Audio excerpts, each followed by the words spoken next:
सभ्यता और संस्कृति की अगर हम बात करें, हमारे यहाँ कहा जाता है अयम निजः परावेति गणना लघु चेतसा उदार चरिता नाम तो वसुधैव कुटुंबकम। यह मेरा है और यह पराया है, ऐसी सोच संकीर्ण मानसिकता वालों की होती है। जिनका हृदय उदार है, जिनका हृदय विशाल है, उनके लिए पूरी पृथ्वी कुटुंब के समान है। ऐसा केवल और केवल हमारी संस्कृति मानती है, जिसमें हम पेड़ पौधों को, पशु पक्षियों को, जानवरों को, पशुओं को, सभी को अपने परिवार का सदस्य मानते हैं। और केवल हमारे देश ही नहीं, हमारे यहाँ अपनेपन का दायरा वसुधैव कुटुंबकम, यानी पूरी पृथ्वी पर निवास करने वाला प्रत्येक प्राणी, प्रत्येक जीव जंतु हमारे परिवार का सदस्य है। ऐसी महान संस्कृति हमारी है। मोहम्मद इकबाल नाम के एक बहुत बड़े कवि हुए, जिनकी कविताएं राष्ट्रीय आंदोलन में अपना योगदान देने के लिए जानी जाती है। उन्होंने कहा, यूनान, मिस्र, रोमा सब मिट गए जहां से, है बाकी अब तक नामो निशा हमारा। कुछ बात है कि हस्ती मिटती नहीं हमारी, सदियों रहा है दुश्मन दौरे जहां हमारा। वो कुछ बात जो मोहम्मद इकबाल की इस पंक्ति के अंदर आई हुई है कि कुछ बात है कि हस्ती मिटती नहीं हमारी, वो कुछ बात क्या है? एक दूसरे के साथ प्रेम करना, एक दूसरे के साथ अपनत्व का भाव रखना और एक दूसरे को अपने परिवार का सदस्य मानना, ये हमारी संस्कृति के लक्षण है। सज्जनों, एक सुदूर स्थान पर बैठा हुआ व्यक्ति जब उसका सरकारी स्थानांतरण होकर के स्वरूपे के तले में वो प्रिंसिपल के रूप में हमारे बीच में आता है, वह अपनेपन के भाव वहीं छोड़ करके नहीं आता। उनके संस्कार के अंदर ये भाव है कि चाहे स्वरूपे का तला हो या पाकिस्तान के बिल्कुल बॉर्डर से सटा हुआ कोई भी और स्कूल हो, मुझे वहां जाना है और अपने संस्कारों के अनुसार कार्य करना है। मुझे ये जानकारी अभी मिली, यहाँ मंच संचालन करने वाले सज्जन बहुत अच्छा बोल रहे थे। उन्होंने बताया कि यहाँ जो है बहुत गहराई थी और 2-2 फीट मिट्टी डाल करके इसका लेवल बढ़ाया गया। इस विद्यालय का प्रवेश द्वार बाहर से आते ही किसी बहुत बड़े स्वागत द्वार की जो है भव्यता लिए हुए है, उसका निर्माण करवाया। और इस विद्यालय के भीतर आप देख रहे हैं कितना सुंदर रंग रोगन करवाया। ये सारे कार्य इस विद्यालय को अपना परिवार मान करके, अपना घर मान करके करने वाला व्यक्ति ही कर सकता है। इतनी दूर परिवार के, अपने सगे परिवारजनों से इतना दूर बैठ करके ऐसे विचारों और भावों के साथ काम करने वाले लोग विरले होते हैं। हमारे राजस्थान का कवि कहता है, मिनख घड़ई जगत में मिनखा घड़ो सुगार, मिनख घड़ई जगत में मिनखा घड़ो सुगार, जा मिनखा में मिनख पड़ो है पा मिनखा वो कार। कवि क्या कहता है? मिनखों की कमी नहीं है, मिनख पड़े की कमी है। इंसानों की कमी नहीं है, इंसानियत की कमी है। आदमियों की कमी नहीं है, आदमियत की कमी है। तो ऐसी आदमियत की कमी को दूर करने के लिए उस खुदा ने, उस परमेश्वर ने, उस भगवान ने हमारे बीच में राजेंद्र प्रसाद यादव जी को हमारे बीच में भेजा। एक वो राजेंद्र प्रसाद नाम था जिन्होंने देश की आजादी के बाद सबसे बड़े संवैधानिक दायित्व को संभाला था। डॉक्टर राजेंद्र प्रसाद वो भारत के प्रथम राष्ट्रपति के पद को सुशोभित करने वाले थे। मैं समझता हूँ नाम साम्य के अनुसार यथा नाम तथा गुण, जैसा नाम वैसे ही आपके भीतर गुण है। आपने यहाँ बॉर्डर पर बसे हुए गांवों के भीतर भी विद्यार्थियों के साथ अपनेपन के उस रिश्ते को बनाए रखा जो आप अपने घर परिवार के आसपास थे। आप ईडीओ के पद पर भी रहे, आपने प्रशासनिक दायित्व भी संभाला, आप राजस्थान शिक्षा सेवा के वरिष्ठ अधिकारियों में गिने जाते हैं, लेकिन सरकारी स्थानांतरण की नीति को भी आपने सहर्ष स्वीकार किया। आज मौका है यादव साहब के विदाई का, और विदाई की जब भी बात आती है वहां थोड़ा सा हृदय भारी रहता है, और जब हृदय भारी हो जाता है तब हमें राजस्थान के कवि की ये पंक्तियां जो विद्यालय में पढ़ने वाले विद्यार्थियों के लिए अक्सर मैं कहा करता हूं, आज विदाई अंतिम बेड़ा, नाचा कूदा भेड़ा भेड़ा, आंख्या आवे आंसू रेड़ा, हिवड़ो तो हिलोड़ा खावे और बीती बाता चीता आवे। आज जितने भी स्टाफ मेंबर्स हैं सबको यादव जी के यहाँ प्रथम नियुक्ति से लेकर के आज तक बिताए हुए पलों की एक एक जो है चलचित्र की दृश्यावली हमारी आंखों के सामने घूमती होगी।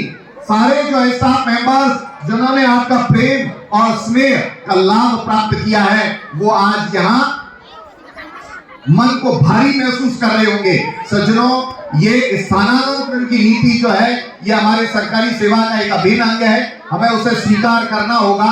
लेकिन हम यादव जी से ये उम्मीद करते हैं, मुझे इस बात की भी जानकारी है कि आने वाले 11 नवंबर को इस विद्यालय के प्रवेश द्वार का जो उद्घाटन कार्यक्रम है उसमें आप सरकारी ड्यूटी के रूप में तो नहीं, लेकिन आप जो है यहाँ अनौपचारिक रूप से हमारे बीच में उपस्थित होंगे।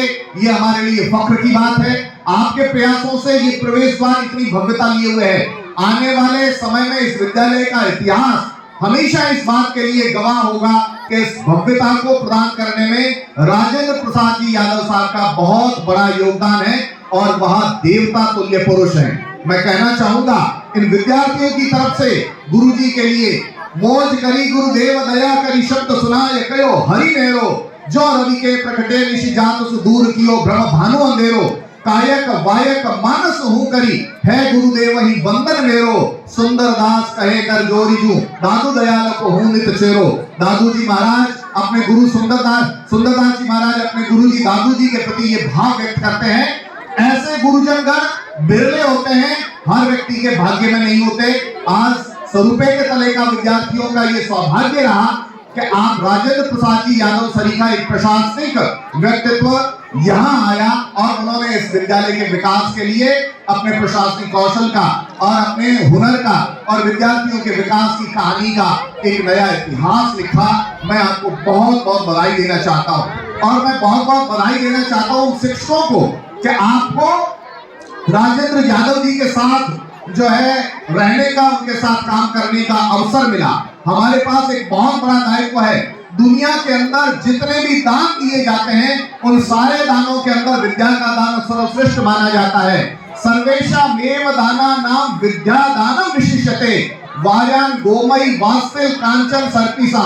कितने सारे दान हैं? वार्यान वारी और अन्न यानी अन्न और जल, गोमयी गाय और पृथ्वी, वास्तिल वस्त्र और तिल, सर्पिसा घी सोना वस्त्र, जमीन का दान, गाय का दान।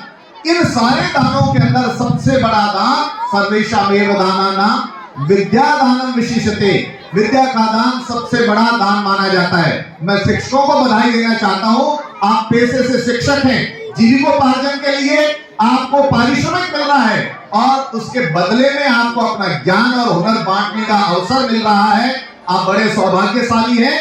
पूर्णता के साथ बिना किसी काम चोरी के विद्यार्थियों को आप पूरा ज्ञान प्रदान करें, उनके सिलेबस को कंप्लीट करवाएं। इनमें से निकल करके कोई विद्यार्थी भारत के भविष्य को उज्जवल रूप प्रदान करने में अपना योगदान और अपनी प्रतिभा अर्पित करेगा, वह आपका सबसे बड़ी सफलता का अध्याय कहलाएगा। इन शिक्षकों के लिए भी और इन बच्चों के लिए भी, आज अभिभावक यहाँ आए हैं, उनके लिए भी मैं कहना चाहूंगा। यहाँ एक शख्सियत है ताज खान जी, जो मेरे कॉलेज में पढ़ने वाले एक विद्यार्थी जिसको राजेंद्र यादव जी ने प्रेरित किया कि आप उस कॉलेज में जाकर के एडमिशन लें। मेरा राजेंद्र यादव जी के साथ कोई घनिष्ठता का परिचय नहीं था, लेकिन आपने मेरे पे विश्वास किया और इन बच्चों को वहां आने के लिए प्रेरित किया।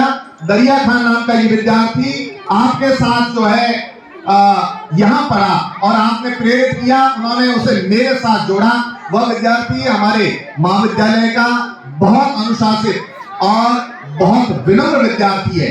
विनम्रता विद्यार्थी के जीवन का आवश्यक गुण होना चाहिए। हमारे यहाँ हितोपदेश में एक श्लोक आता है जो आपने कई बार विद्यालयों की ये जो है कोटेशन अंकित करने वाली पट्टिकाओं पर देखा होगा, लेकिन पूरा श्लोक अपने आप में एक श्रृंखला है। विद्या ददाति विनयम विनयाधाति पात्रता पात्रत्वा धर्माप्नोति धनात् धर्मं तथा सुखम। यानी विद्या से विनयशीलता मिलती है, विनयशीलता से पात्रता मिलती है, पात्रता से धन अर्जन होता है, धन से धर्म का पालन होता है, तथा सुखम उससे सुख मिलता है। तो सज्जनों, ये विनम्रता का गुण जो दरिया खान में, मैं ताज खान जी को भी बहुत बहुत बधाई देना चाहता हूं। आपका परिवार संस्कारित परिवार है। उन अभिभावकों के लिए कहना चाहूंगा, हमारे यहाँ कहा गया है मातृ प्रति कृतभ्यासो गुणीता मेति बालकः न गर्भच्युति मात्रेण पुत्रो भवति पंडित। माता पिता और गुरुजनों की शिक्षा और कोशिशों से ही बालक महान बनता है। हमें बालकों के महान बनने के लिए अपनी तपस्या अर्पित करनी पड़ेगी। जितने भी अभिभावक यहाँ हैं उनसे मेरा अनुरोध रहेगा, हाँ, आपके बेटे की बेटी की आप जो है पूरी तहकीकात करिए और उसके ऊपर जो है समय खर्च कीजिए। वही बच्चा एक दिन आपका नाम रोशन करेगा और आपको प्रशंसा दिलवाएगा। साधना से इल्म की शमाएं जला करती है। उर्दू का एक शेर, साधना से इल्म की शमाएं जला करती है, चहकने वालों को महफिलें मिला करती है। तू अपने सफर का आगाज तो कर, चलने वालों को मंजिलें मिला करती है। अगर आप चलेंगे तो ही मंजिल तक पहुंचेंगे। आपको मंजिल तक पहुंचने के लिए प्रयास करना होगा। और अब मेरी बारी आती है इन बच्चों के लिए। बच्चों, अब आपको कहानी सुनाता हूं बिल्ली वाली। अब आप चुपचाप होकर के सुनोगे। तो बिल्ली वाली कहानी सुननी है। अरे सरपंच साहब इधर देखो, ये बच्चा सरपंच बनेगा। देखो, बीच में बैठ करके उनके सामने मुंह करके सबको जो है अपने और घुमा रहा है। सरपंच में यही लक्षण होते हैं।